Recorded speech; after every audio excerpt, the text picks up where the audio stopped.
नमस्कार दोस्तों, हमारे YouTube channel hub for edu में आपका स्वागत है। टेक्निकल, एजुकेशनल और करंट अफेयर्स वीडियोस की लेटेस्ट अपडेट पाने के लिए हमारे चैनल के सब्सक्राइब बटन को क्लिक करें और बेल आइकन को प्रेस करें और अधिक से अधिक शेयर करें। जो आपके स्क्रीन पर दिख रहा है, जिसका कि हमारा साइट का नाम है ekalyan.cgg.gov.in। जब इसमें हम लोग ब्राउज़र पे इसको भरने के बाद एंटर करेंगे तो हमारे पास इस तरीके का स्क्रीन सामने आएगा, जहाँ की आप देख रहे हैं कि ई कल्याण पोर्टल खुला हुआ है। अब किसी भी वेबसाइट पर काम करने के लिए हमें अपना यूज़र आईडी और पासवर्ड देना पड़ता है, और यूज़र आईडी और पासवर्ड जो है वो आपको विभाग से आपको मिला हुआ है। और इसमें किस तरीके से काम करना है, लॉगिन की जो समस्या है, इसका पहले भी मैं वीडियो बना चुका हूं, जिसका डिस्क्रिप्शन में मैं आपको वीडियो दे दूंगा।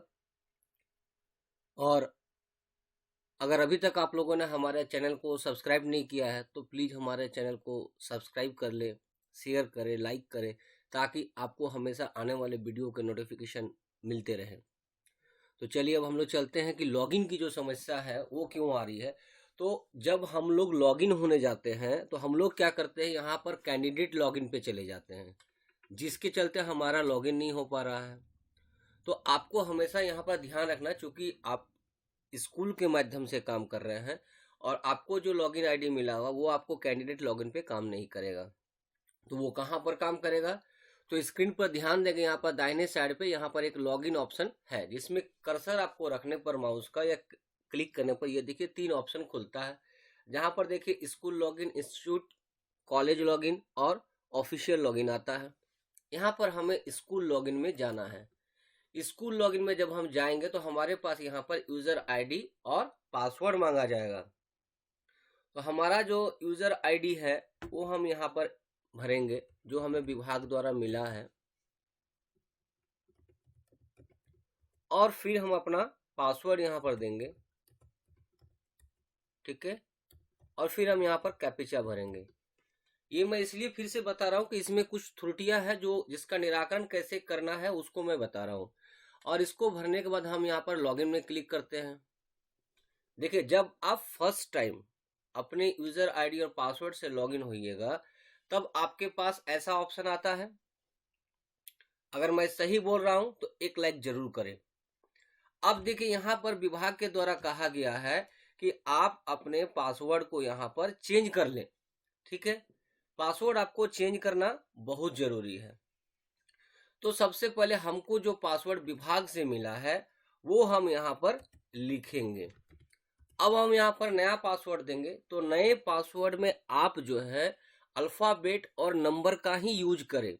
यहाँ पर आप स्पेशल कैरेक्टर का यूज ना करें, जैसे कि आपका @ हैश, डॉलर, %, अंडरस्कोर, डैश और भी कुछ हैं।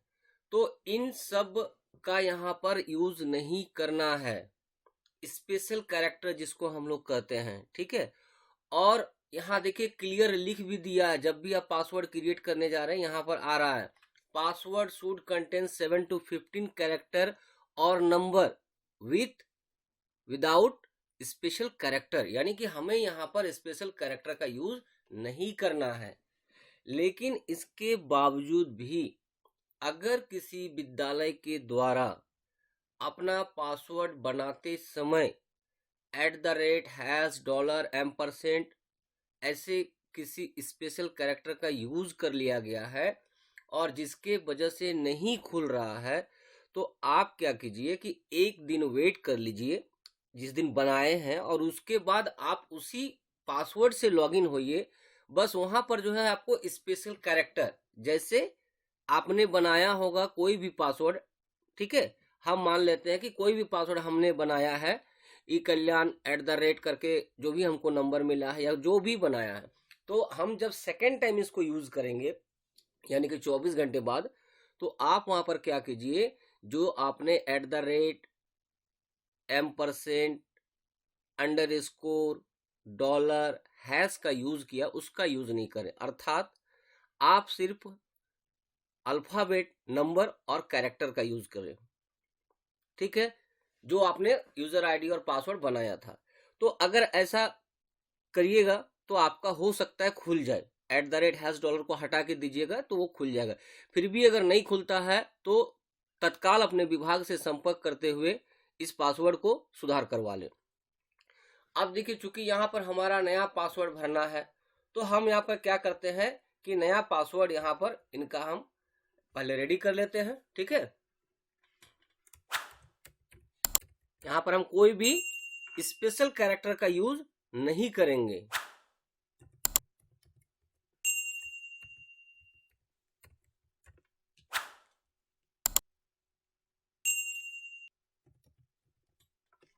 और यहाँ पर जाकर हम इसको सबमिट करेंगे।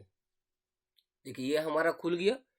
खुलने के बाद राइट साइड में हमारा स्कूल का नाम दिख रहा है। अब चूंकि हम आपको पहले एंट्री का काम बता चुके हैं, रिपोर्ट का भी काम बता चुके हैं। ठीक है, तो रिपोर्ट आपको अगर निकालना हो फिर से हम आपको बताते हैं। रिपोर्ट्स में जाइएगा, प्री मैट्रिक रजिस्ट्रेशन में यहाँ पर कर्सर रखना है। इसके बाद हम यहाँ पर क्लिक करेंगे। क्लिक करने पर हमारे पास कुछ इस तरीके का पेज आएगा। अब आप जो डेटा भरे हैं वो डेटा आपको यहाँ पर दिखना शुरू हो जाएगा। आप चाहे तो इसको यहाँ पर प्रिंट करके डेटा को ले सकते हैं। ठीक है, आप चाहे तो इसी डेटा को एक्सेल में भी ले सकते हैं और आप चाहे तो इसी डेटा को पीडीएफ में ले सकते हैं। देखिए, आज हम आपको बताने क्या वाले हैं। पहला हमने बताया कि यूजर आईडी पासवर्ड के बारे में, दूसरा बताया कि क्या यूज नहीं करना है, और तीसरा हम आपको बता रहे हैं रिपोर्ट्स के लिए। तो इस विद्यालय ने अपना सारा काम कर लिया है और इनको अपना जो है रिपोर्ट चाहिए। तो रिपोर्ट्स के लिए हम रिपोर्ट में गए, प्री मैट्रिक में गए, और यहाँ पर ऑप्शन दिया हुआ प्रिंट, एक्सेल और पीडीएफ। अगर हम प्रिंट में ऑप्शन करते हैं, ठीक है, आपके सामने हम कर रहे हैं, ध्यान दीजिएगा। अगर प्रिंट में करेंगे तो इस तरीके का डेटा आएगा जिसको हमको प्रिंट लेना होगा। देखिए ये आपका रेडी होके यहाँ पर आ गया। आप चाहें तो इसका प्रिंट ले सकते हैं।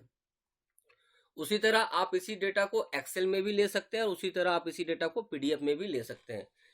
अब हमने सबसे पहले इस डेटा को प्रिंट आउट निकाल कर एक एक डेटा को वेरीफाई कर लेना कि कहीं किसी की कोई त्रुटि तो नहीं रह गई है। हर एक डेटा को चेक करने के बाद ही आप किसी भी डेटा को अप्रूव कीजिएगा, क्योंकि जब आप अप्रूव कर दीजिएगा तो फिर आप दोबारा उसको एडिट नहीं कर पाइएगा। इसलिए हमेशा अप्रूव करने के पहले अपना डेटा को प्रिंट आउट निकाल कर एक एक आंकड़ा को वेरीफाई करें। एक एक आंकड़ा को वेरीफाई कर लीजिए। अगर वो सही आपको मिला कि हाँ सारा सही है, फिर आप फ्रीज कर सकते हैं या फिर अप्रूव कर सकते हैं। और दूसरी बात है कि डेटा को वेरीफाई हमेशा 2 लेवल या 3 लेवल पर करें, अर्थात आप स्वयं करें और किसी अन्य शिक्षक से या किसी अन्य सदस्य से जो आपके अपने हैं वहां पर उसको वेरीफाई स्कूल लेवल पर जरूर करें, क्योंकि डेटा का वेरिफिकेशन बहुत जरूरी है। तो अब हम लोग चलते हैं कि अगर हमने काम कर लिया है तो डेटा को अप्रूव कैसे करना है। बिना अप्रूव किए आपका काम पूरा नहीं होगा। तो इसके लिए हम लोग चलते हैं जनरल सर्विस में। जनरल सर्विस में जाने पर देखिए आपको यहां पर दिख रहा है सबसे नीचे ऑप्शन पर, ठीक है, प्री मैट्रिक वेरिफिकेशन दिख रहा है। अब हम लोग क्या करेंगे,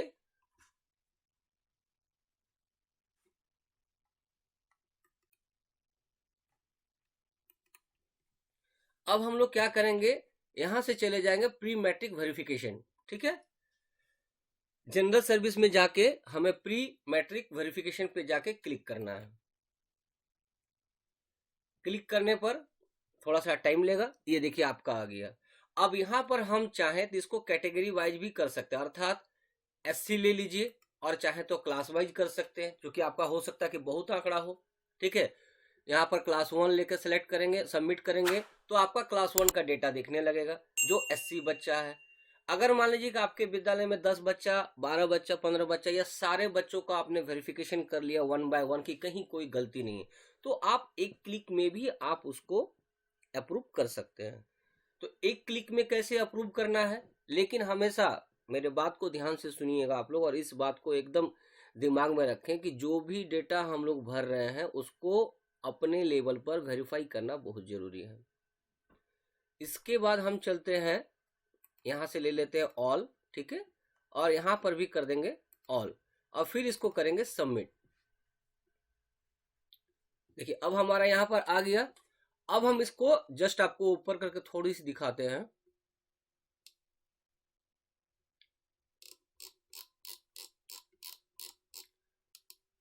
देखिए इनके विद्यालय के द्वारा 57 बच्चों का डेटा भरा गया है और इन्होंने सारे डेटा को चेक कर लिया है।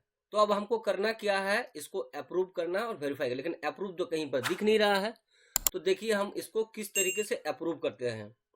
आप चाहें तो 1 बाय 1 स्टूडेंट यहाँ पर सिलेक्ट करके अप्रूव भी कर सकते हैं और रिजेक्ट भी कर सकते हैं। ठीक है, अगर कोई बच्चा को आपने गलती से भर दिया है और उसको रिजेक्ट करना है तो आप यहाँ पर रिजेक्ट में क्लिक कर दीजिए।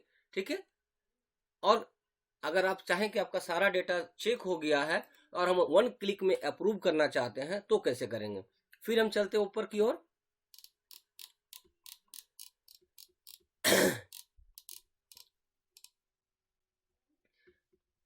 देखिए यहाँ पर क्या है, आपके पास में एक ऑप्शन है सिलेक्ट का, है ना।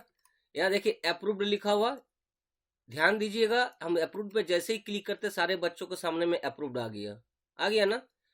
अब अगर इसमें से कोई बच्चा आपका रिजेक्ट है तो यहाँ पर क्लिक करके हम रिजेक्ट सेलेक्ट कर लेंगे।